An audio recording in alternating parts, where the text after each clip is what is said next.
एक महिला म्हणून तुम्ही जेव्हा कीर्तन करता तेव्हा काही असे वेगवेगळे अनुभव येत असतील ना, बरे वाईट? हो, ते सांगा ना. अनुभव खूप आहेत. अनुभवाबद्दल सांगायचं म्हणजे चांगले अनुभव जास्त आहेत, वाईट अनुभव थोडेफार आहेत. आणि बऱ्याचदा असं होतं की पॉझिटिव्ह जे विचार आहेत ते निगेटिव्ह विचारांवर विजय मिळवायला त्यांना थोडं कठीण जातं. निगेटिव्ह विचार पॉझिटिव्ह विचारांवर सहज विजय मिळवू शकतात. असे काही अनुभव आहेत, गोड आहेत. म्हणजे एका ठिकाणी कीर्तन होतं, 2019ची गोष्ट. ते कीर्तन 9 ते 11 संध्याकाळचं टायमिंग. कीर्तन संपल्यानंतर शिरूर तालुका, पुणे जिल्ह्यामध्ये शिरूर तालुक्यातलं अरणगाव गाव. कीर्तन झाल्यानंतर एक 55 वर्षाची आजी मला भेटली. आजीने मला विचारलं, म्हटले काय बोललीस? मी म्हटलं तुम्ही ऐकलं नाही का, तुम्ही कीर्तनात होतात? म्हटले नाही नाही, तू जे 55 मिनटं बोललीस, मी शेवटच्या तासाभरात कीर्तन ऐकलं म्हटली, ते मी 5 मिनटात सांगू शकते. म्हटलं कसं काय? तिनं मला जगण्याचं जे मर्म आहे ते 2-4 ओव्यामध्ये सांगितलं. आणि कुठली ओवी होती? ओवी खरं तर अशा बऱ्याचशा ओव्या आहेत. तिनं भावा बहिणीचं नातं जे होतं, म्हणजे मी भावा बहिणीच्या नात्यांवर थोडंसं बोलले. आजच्या काळात एक नातं तुटलं की किती नाती तुटतात. आणि खूप ठिकाणी भावा बहिणीची नाती तुटलेली पाहायला मिळतात. म्हणजे रक्षाबंधन आलं की आम्ही स्टेटस ठेवतोय, भरजरी ग पितांबर दिला फाडून, द्रौपदीसी बंधू शोभे नारायण. पण जुन्या काळात ते प्रेम जास्त जपलं जायचं. आज ती नाती जपायला आमच्याकडं वेळ आहे का, हा प्रश्न आहे. ती मला सहज बोलली, तुम्ही भावा बहिणीवर जे बोललात, अगदी मला माझ्या भावाबद्दल बोलू वाटते म्हणून ती सहज बोलून गेली. वाटच्या वाट सरा काय बघतो खेड्याला. खेड्याला म्हणजे गावाला. वाटच्या वाट सरा म्हणजे वाटेवरचा तो प्रवासी. वाटच्या वाट सरा काय बघतो खेड्याला, आणि सोन्याचं कुलूप माझ्या बंधूच्या वाड्याला. भावाची झोपडी जरी असली तरी बहीण म्हणायची, सोन्याचं कुलूप माझ्या बंधूच्या वाड्याला. इतका प्युअर असा तो शुद्ध भाव नात्यांबद्दलचा तिथं पाहायला मिळाला. कीर्तन संपल्यानंतर ती मला म्हटली, ताई चहा घेऊन जा. 2 मिनटं तिच्याकडे चहाला थांबले आणि मी सहज विचारलं, म्हटलं आजी तुमच्या गावाकडे यायला रस्ता थोडा खराब आहे, जाताना दुसरा कुठला रस्ता चांगला आहे का, मला पुण्याकडे जायचं आहे. आजी म्हटली, तुम्ही इंजिनियर झालात ना? तर म्हटली तुम्ही इंजिनियर झालात? म्हटलं हो. मग तुम्ही मॅप वापरत नाही का? मी म्हटलं काय? आजी नकाशा नाही म्हटली. आजी म्हटली तुम्ही मॅप वापरत नाही का? Google map. म्हटलं का? अरे ते मॅपवर तुम्ही टाकलं ना तुम्हाला जिथं जायचं आहे तिथं, ते एक काय 2-4 रस्ते दाखवते. तुम्ही मॅप वापरत जा. आणि रात्रीचा प्रवास करायचा, कुणाला असं रात्रीचे रस्ते वगैरे विचारायचे नाहीत. आजकालची लोकं चांगलीच भेटतील याची शाश्वती नाही, त्यामुळे रात्रीचा प्रवास करायचा, मॅप बघायचा. हे 55 वर्षाच्या आजीनं सांगावं त्यावेळेला. आणि त्यावेळेला इतक्या वर्षांपूर्वी सांगायचं तात्पर्य हे की असे खूप छान अनुभव आहे. अशाही काही घरं भेटली की जी मला अगदी पंढरपूरकडं जाताना फलटणचा एका ठिकाणी कीर्तन केलं होतं आणि त्यांनी कार्यक्रमातून आल्यानंतर 2 दिवसांनी विसरून गेले म्हणून, म्हणजे अगदी इतकं सगळं भरून दिलं होतं. ते म्हटली, ताई आमच्या शेतामध्ये गावरान लसूण आहे, तो तुम्हाला द्यायचा राहिला म्हणून कुठल्या तरी एसटीनं तो लसूण पाठवून दिला आहे. इतकं प्रेम करणारी लोकं, आपली स्वतःच्या हातानं गोधडी शिवून दिली आहे कुणीतरी माझ्या मुलासाठी, छोट्या मुलासाठी.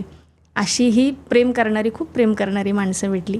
त्यामुळे हे अनुभव शब्दांच्या पलीकडचे. पण कीर्तनकार म्हणून गावांमध्ये महिला कीर्तनकारांना तेवढं बोलवतात की ते कमी बोलवतात? त्यांना काय वाटतं? अजूनही खेड्यापाड्यांमध्ये काय समजुती आहेत? ॲक्च्युली आता खूप बदललं आहे. आता महिला कीर्तनकारांची खूप कीर्तनं होतात आणि खूप साऱ्या महिला कीर्तनकारही तयार झाल्यात. मी 2006ला पहिलं कीर्तन केलं. त्यावेळेला कीर्तन महिलेचं जर असेल तर आमच्या मंदिरामध्ये ह्या सप्ताहामध्ये महिलेचं कीर्तन घ्यायचं नाही असे सुद्धा बोलणारे लोक मी पाहिलेत. आणि पण बोलणारे 4-2 असतील तर कार्यक्रम घ्यायचाच असं म्हणणारे 8-10 भेटले. त्यामुळं पॉझिटिव्ह गोष्ट ही आहे की नाही म्हणणारे मागं राहिले आणि हळूहळू पूर्वी 7 कीर्तनकार जर असतील एका सप्ताहामध्ये तर क्वचितच एखाद्या महिला कीर्तनकाराचं नाव दिसायचं. पण आता महिला कीर्तनकारांचे खास सप्ताह होतात, हो. ज्या सप्ताहांमध्ये फक्त महिलाच आहेत. जिथं टाळकरी महिला आहेत, जिथं विणेकरी महिला आहेत, जिथं गायक महिला आहेत, सगळं नियोजन महिलांचं आहे. त्यामुळं कीर्तनकारच नाही तर गायक, वादक, गोड असं म्हणजे बऱ्याचदा कीर्तनकारांपेक्षाही आजकाल गायक, वादक मिळत नाहीत. उत्तम तयारी असलेल्या महिला वादकसुद्धा आहेत, उत्तम तयारी. खूपशा महिला आहेत ज्या दिंडीसुद्धा चालवतात आषाढीमध्ये. म्हणजे आषाढी काय असतं? वारीला दिंडी चालवायची म्हणजे काय असतं? वारीला प्रत्येक गावामधून दिंडी जाते, त्या दिंडीचं नियोजन असतं. पालखी असते म्हणजे? हो. आणि नाही, पालखी ज्ञानोबा तुकोबांची असते. जिथं संत आहेत त्यांच्या पालख्या असतात. पण गावाची जी दिंडी असते त्या दिंडीमध्ये सगळे गावकरी नाव नोंदवतात, बऱ्यापैकी तयारी त्यांची सगळी असते. आणि तिथे असं आहे की प्रत्येकजण गावातली जी कोणी असतील ते सगळेजणं काही ना काहीतरी आपला हातभार लागावा म्हणून देत असतात. म्हणजे तुम्ही वारीला गेलात तर तुम्ही खिशात काहीही नाही घेऊन गेलात तरी तुम्ही उपाशी राहत नाही. तिथं वेगवेगळ्या ठिकाणी तुम्ही कुठल्याही दिंडीत गेलात तर तुम्हाला तुम्ही कोकणातल्या दिंडीत गेलात तर तिथल्या भोजनाचा आस्वाद घेता येईल. तुम्ही इकडे पुण्याच्या दिंडीत गेलात तर तिथले पदार्थ तुम्हाला चाखून बघता येतील. प्रत्येकाचं पोट भरतं आहे. पण दिंडीचं नियोजन जेव्हा होतं तेव्हा बऱ्याच गोष्टी असतात. म्हणजे सगळ्यांचं व्यवस्थित नावं लिहून घेणं आणि मग दिंडी जी चालते त्याचे नियम पण असतात. ते सगळे नियम तुम्हाला ते फॉलो करावे लागतात. आणि हे आपसुकच आपण ते करतो त्या वातावरणात गेल्यानंतर. प्रत्येक गावची दिंडी असते. तसे कुणी स्वतः दिंडी काढू शकतो असे आहे. तर महिला वारकरी आहेत अशा काही की ज्या स्वतः दिंडी चालवतात, अशाही महिला. त्यामुळं गायक फक्त कीर्तनकारच महिला नाही तर गायक आहेत, वादक आहेत, सप्ताह करणाऱ्या आहेत. आणि हे सगळं नियोजन बघत असताना अन्नपूर्णासुद्धा आहेत दिंडीमध्ये, की सगळ्यांना सगळं काही छान मिळावं, छान तयार व्हावं म्हणून पडद्यामागच्या कलाकारसुद्धा आहेत. महिला कीर्तनकारांना किंवा वारकऱ्यांना असा काही अशी आव्हानं येतात का? आव्हानं म्हणजे कुठल्या? महिला वारकरी इतके दिवस चालतात तेव्हा अशी त्यांना काही आव्हानं येतात का, की महिला म्हणून काही आव्हान येतं का? निघताना विचार करत असतोय. म्हणजे कानावर जेव्हा शब्द पडतात, चल ग सखे पंढरीला, जाऊ वाटतं. पण चालताना मग आता महिला वारकऱ्यांच्या बाबत मग त्या काय करतात, एकमेकींना सांभाळून घेऊन जातात. आव्हान जरी एखादं आलं तरीसुद्धा आजूबाजूला सख्या असतात, मैत्रिणी असतात. आपण म्हणतो म्हणजे दुःख अडवायला उंबऱ्यासारखा, मित्र बनव्यामध्ये गारव्यासारखा. गावाकडं नळाचं पाणी भरत असताना त्या नळावरची भांडणं होतात. लोक म्हणतात की माझ्या आधी तू हंडा का भरला म्हणून. पण त्याच दोघीजणी नळावर भांडणाऱ्या दोघीजण जेव्हा वारीत येतात तेव्हा मात्र एकमेकींना सगळं काही मिळालं आहे का नाही याची काळजी घेतात.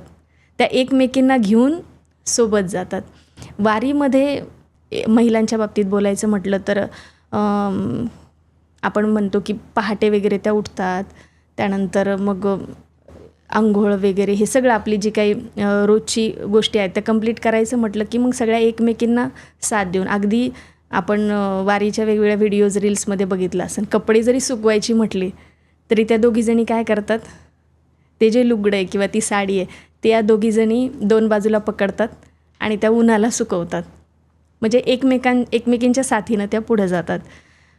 तसं म्हटलं तर मासिक पाळी वगैरे याची चर्चा फार कमी होते. जर वारीमध्ये आलीच तर मग गावाकडं विटाळ मानला जातो, मग वारीमध्ये तो मानला जातो का, असे प्रश्न आहेत. आणि महिलांना जर विचारलं वारीतल्या तर त्या म्हणतात इथं नाही, देवानंच आपल्याला सगळं दिलेलं आहे. आम्ही फक्त पालखीजवळ जात नाही, आम्ही बाहेरून राहतो. परंतु तिथं सगळ्याजणी तो मानत नाहीत, एकमेकींना सांभाळून घेतात. त्यामुळं महिला वारकऱ्यांच्या बाबतीत कुठलीही दिंडी, महिला वारकरी ज्यावेळी दिंडीमध्ये चालतात, पुरुष वारकरी आणि महिला वारकरी, तेव्हा ती शोभिवंत दिसते. ही क्लिप शेवटपर्यंत बघितल्याबद्दल खूप खूप धन्यवाद. संपूर्ण एपिसोड बघण्यासाठी खाली दिलेल्या लिंकवर क्लिक करा आणि सर्व काही चॅनलला सबस्क्राईब करायला विसरू नका.